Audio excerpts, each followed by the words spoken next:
Our scripture verse for the month, Matthew 5:40, love your enemies and pray for those who persecute you. Say that with me. Love your enemies and pray for those who persecute you. So I kind of think of it this way. Be a friend even to those who irritate you. We don't often think in terms of having enemies.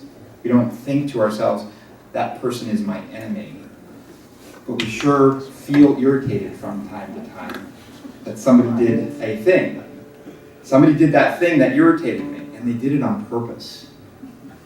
Yeah, and I know that I have to keep working with them, or I know that they're part of my family.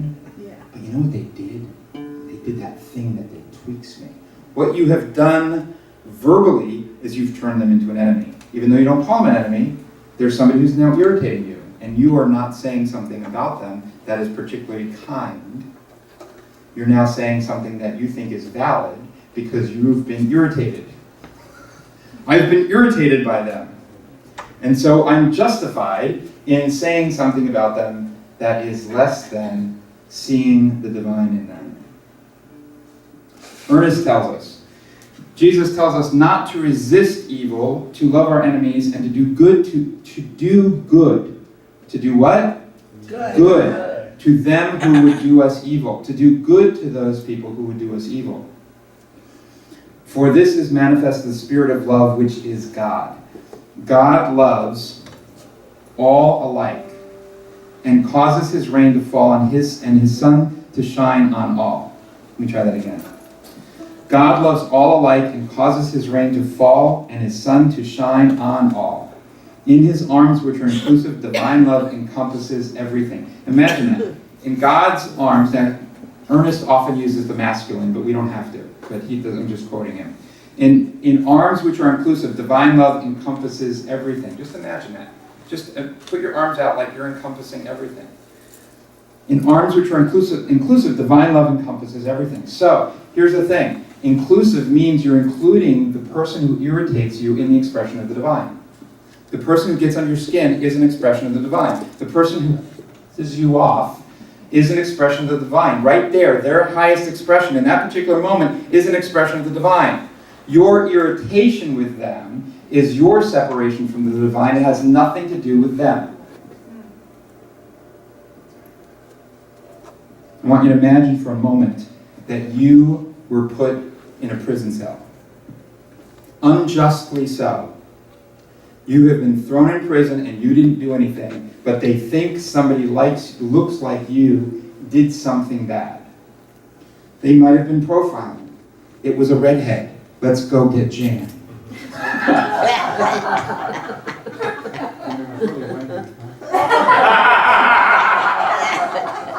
Just imagine, though, for a moment. We're laughing about this, but just imagine for a moment. You've been put in a prison cell. You've been cut off from your friends, your family, your loved ones. You've been accused of doing something that you have not done. You are lost. Your world doesn't make sense in this particular moment. In this particular moment, your world doesn't make sense because you know you don't belong there, but you are there. You're in that prison cell. And you're uncomfortable, alone, and it's dark. And the person in the cell next to you says, "Hey, what's your name?" "My name's John." "Are you hungry?" I say, "Yeah, I'm hungry. I got a piece of bread. You want a piece of bread?" So just imagine that this person in the cell next to you, who you cannot see, it's dark. They offer you a piece of bread. They offer you a sandwich. They offer you a stick of gum. They offer you something that lets you know there's another human being right next door. They say, what did they get you for? It's like, I'm not supposed to be here. I don't know what's going on. Just imagine that for a moment. You with me? Okay. Morning comes and the light starts to break through the window, and this is the face that you see.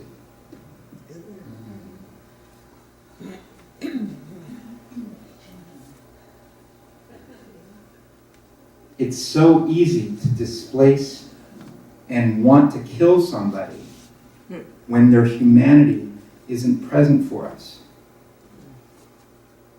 But if all you do is imagine a small sliver of humanity of the person who you think has offended you, it starts to dismantle the thing that you have in your mind about their being your enemy. You cannot imagine somebody's humanity and continue to hold them as an enemy. It dissolves. It dissipates. It goes away. For me, what I first thought when I first heard that they had caught this kid, Dzhokhar, the first thing for me was I started to think, he's got a mother. He's got a mother. And for me, it wasn't the expression that I wanted to express when I heard what they were doing in Boston as a result of his capture. Because what did they do in Boston as a result of his capture is they went out on the streets and they celebrated. But here too, I'm not saying that the celebrators should be criticized because they were locked down in their homes, told that there was a deadly person in the streets. Don't go out of your house. So the thing to do is to project love and kindness in both directions, both for the people who are of Boston, the people who were victims of the explosion, and to the perpetrators. Jesus says, love your enemies. They might actually wind up giving him the death penalty. And all along the way, until that moment where he is executed, my job as a spiritual practitioner is to wish for him ease and peace. Not to be his judge. It's not my job to be his judge. It's not my job to worry about if he got his just punishment. There are other people that are there to do that. It's my job as a spiritual practitioner to envision in my mind sending this person love and ease, love and peace. It's not easy. It's simple, but it's not easy.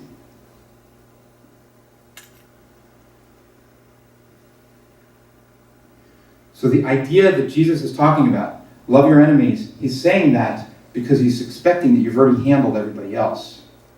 He's expecting that you've handled your family, your friends.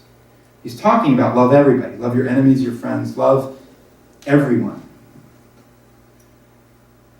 So I wish peace and ease for Dzhokhar Tsarnaev. It's even sometimes hard to get my... First of all, his name's hard to say. It's not a name that I don't have two friends named Dzhokhar. Tsarnaev. I wish peace and ease for Dzhokhar Tsarnaev. And just see if your body has a reaction to that. See if you can actually say that internally for yourself. If you can actually hold that. And I wish peace and ease for the people who were injured by Dzhokhar and his brother.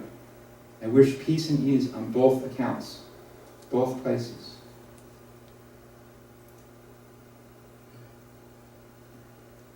And I wish peace and ease for the people of Boston. This is a very difficult time for them, a time where they were in fear. And not everybody was in fear, but for their city to be locked down and be told, there's a dangerous person in the streets, stay in your home. I can imagine that it would be difficult for most of the population to go just be centered and grounded in God.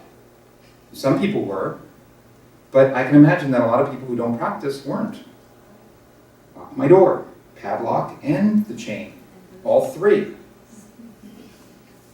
So, I wish peace and ease for Dzhokhar Tsarnaev. I wish peace and ease for the people who were injured by Dzhokhar and his brother. And I wish peace and ease for the people of Boston. This kind of practice is what I'm saying that Jesus was teaching us in the love your enemies. But I'm including everybody. But we're starting with somebody who we can easily identify as somebody who might not deserve our love. But Jesus is not saying, love the people who deserve your love. In fact, he says, in the second part of that scripture verse, he says, what value is there in loving the people who already love you? Even the taxpayers do that. Because taxpayers, Jesus didn't like the taxpayers. Tax collectors, sorry, tax collectors. Let me say that again for the video, okay? So Jesus says, even the tax collectors do that. Right.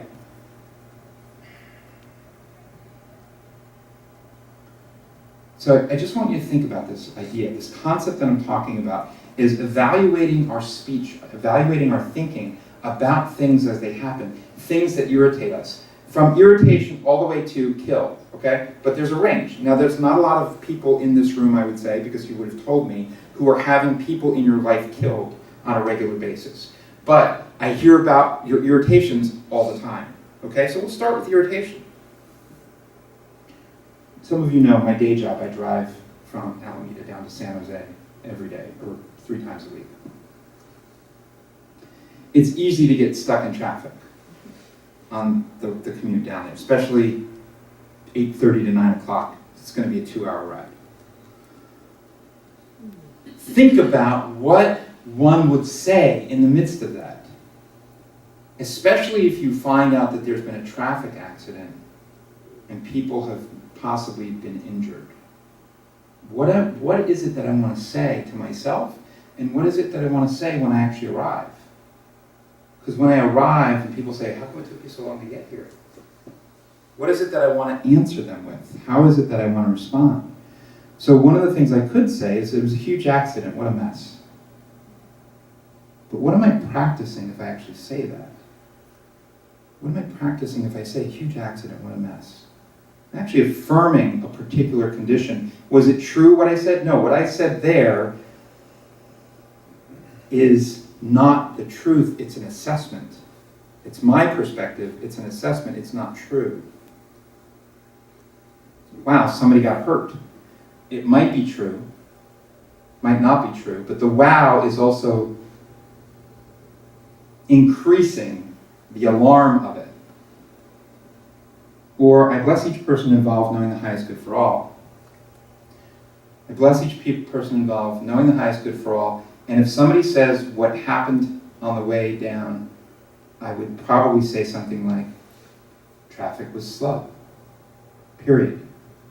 Because the other things I'm offering don't add any value to the people that were involved in the accident. They're just a source of my irritation for being late. As someone who practices, I want to practice the thing that I want to be good at. What I want to be good at is blessing and loving people, not complaining about their behavior. You practice complaining about people's behavior, what do you get good at? Complaining about their behavior. You want to practice being loving and affirming of people's divinity all the time, every day. That's God expressing him or herself right there, right now. Another example, my friend and her mother. So my friend was talking to me about she's going on vacation with her mother, and how vacationing with her family, her mother and father, how vacation can be tense. You ever vacation 7 days with family? It can be tense. And she said, and Dad and I are sober, but Mom, when it gets tense, she just starts drinking. And she was just very casual about that. But she knows who I am, and she knows what I do for a living. She knows she's talking to a minister, why she's another person in this movement, in this thinking. She just opened that wide up for me to, do you really want to say that about your mother?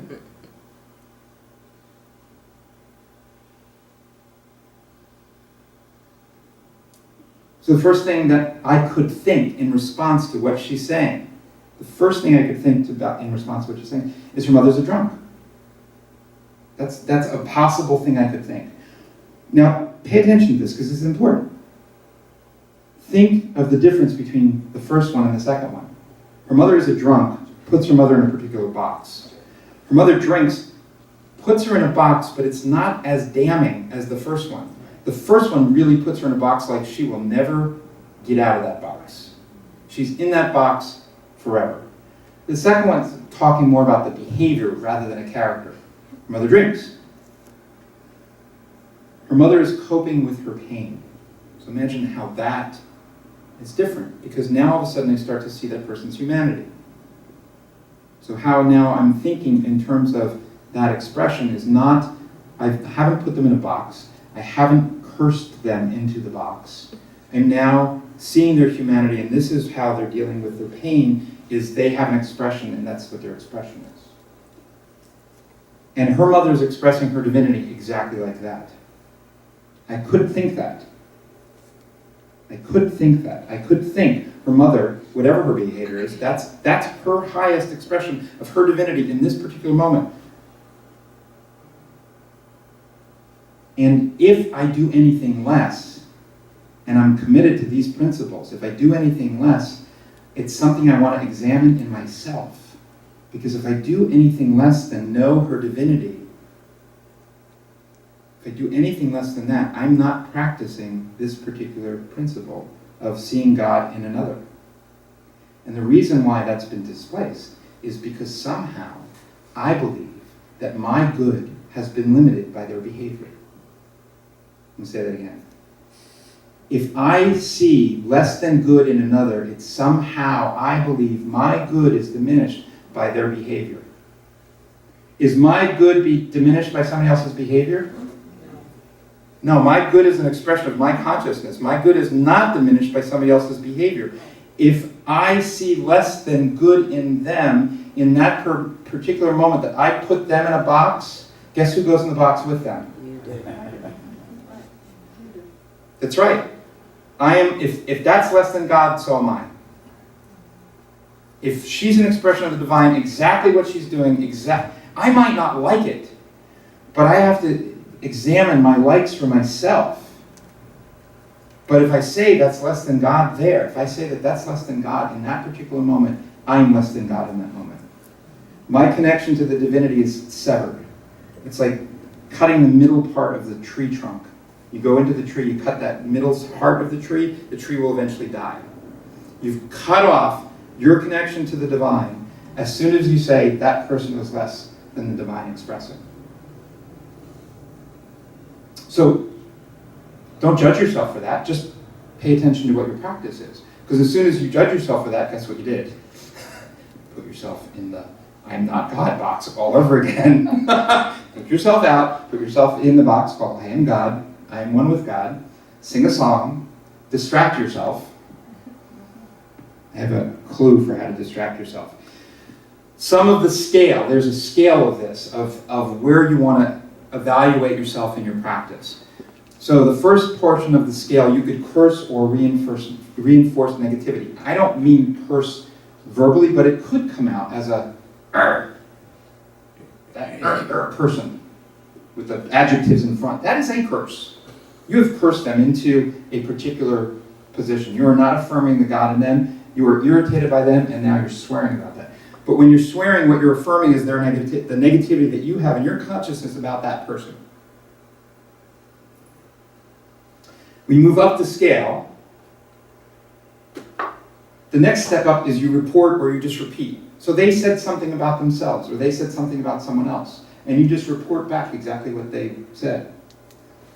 She said her mother's drinking in order to escape the tension in the family. That is on the level of just reporting.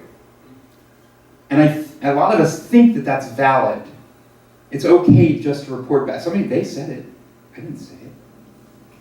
They said it. I can say it too.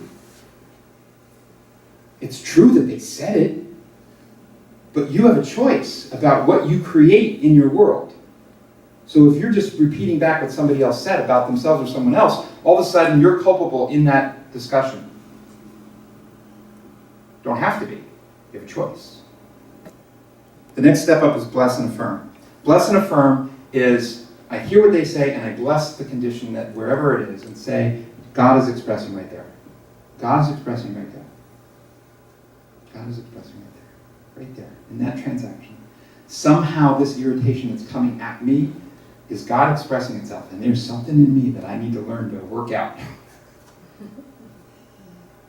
Because it ain't them. Because you know what? This ain't the first time that I've been irritated in this particular manner. So guess what? If I'm showing up and I'm irritated, it might have something to do with me. The next step is, we call advanced practice.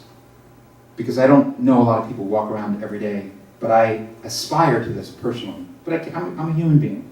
I'm not saying that this is Buddha nature or Christ consciousness. Yeah, it kind of is. Buddha nature, Christ consciousness is author and create. Everything that I see in the world, I know that is an expression of my consciousness. There is nothing outside of my consciousness. So if somebody says something to me, somebody says, my mother drinks, I am the author of that coming into my field of experience. I author that. It's coming into my consciousness for a purpose. I authored it. I created it. I cooperate with it coming into my consciousness. It's a state to attain to.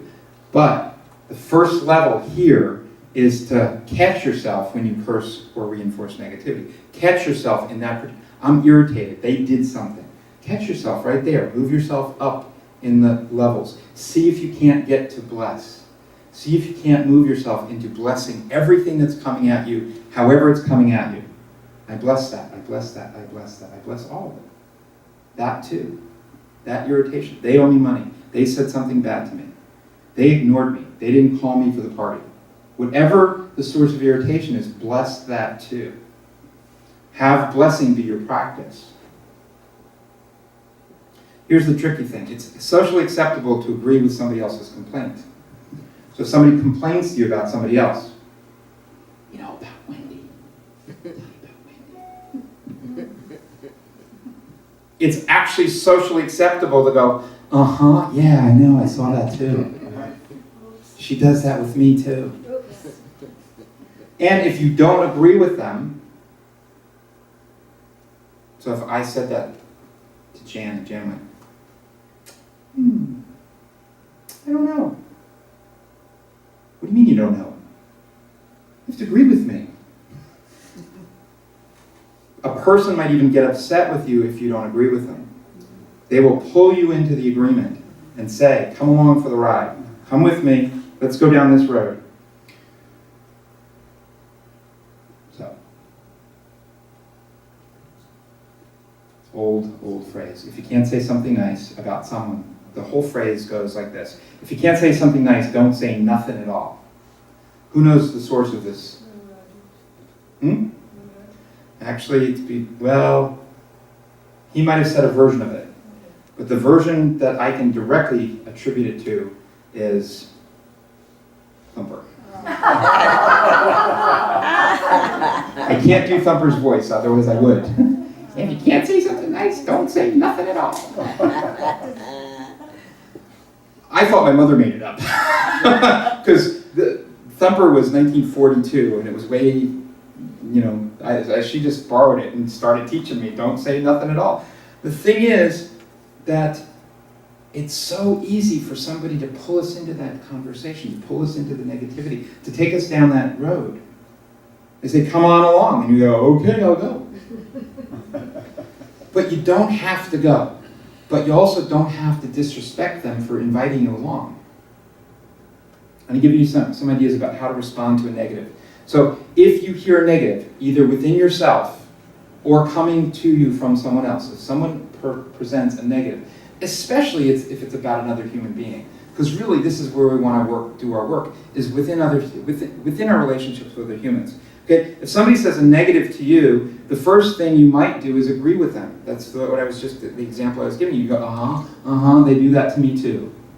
Okay, not particularly disciplined in a practiceness of God consciousness. Agreeing about a negativity is not practiced in God consciousness, in oneness consciousness, in the divinity expressing itself. It's not practiced. It's not bad. It's not immoral. It's just not practiced. You could disagree with them. Stop, you're poisoning my consciousness.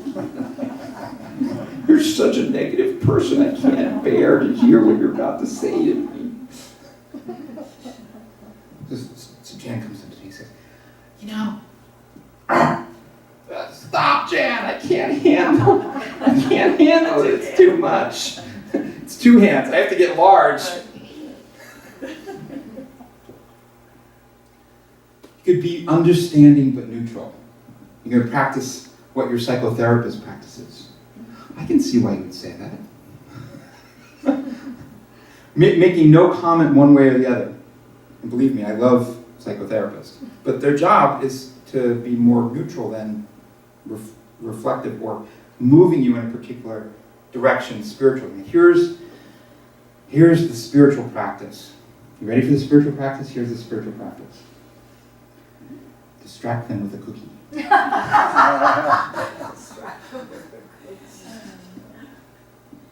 Now watch the cookie. See, the cookie moves around and around and around and around and around. So Jan's like, do you know about this? And hey, Jan, isn't that boat pretty? I'm only half joking.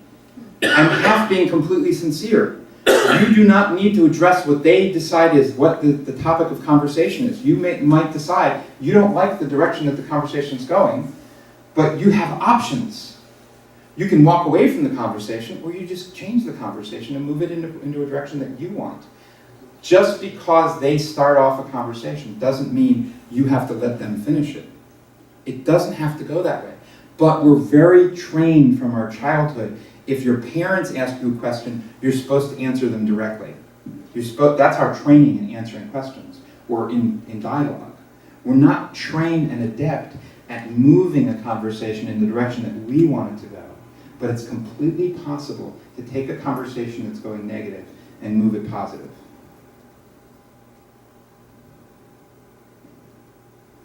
So, my roommate could say, my mother just deals with it by drinking. And I could go, where are you going to be staying on vacation? I don't need to deflect or react to. I can think about something that puts a different picture in that person's head, puts a different picture in my head.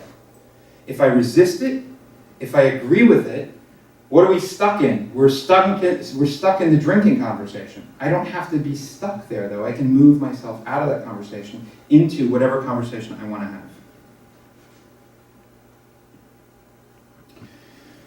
So, practice cookies. And what I mean by that is distracting the negativity as it comes into you, even from yourself. If you notice yourself being negative, distract yourself. Move yourself into some other activity that doesn't focus on the negative. You become responsible for your own moving yourself out of the negativity.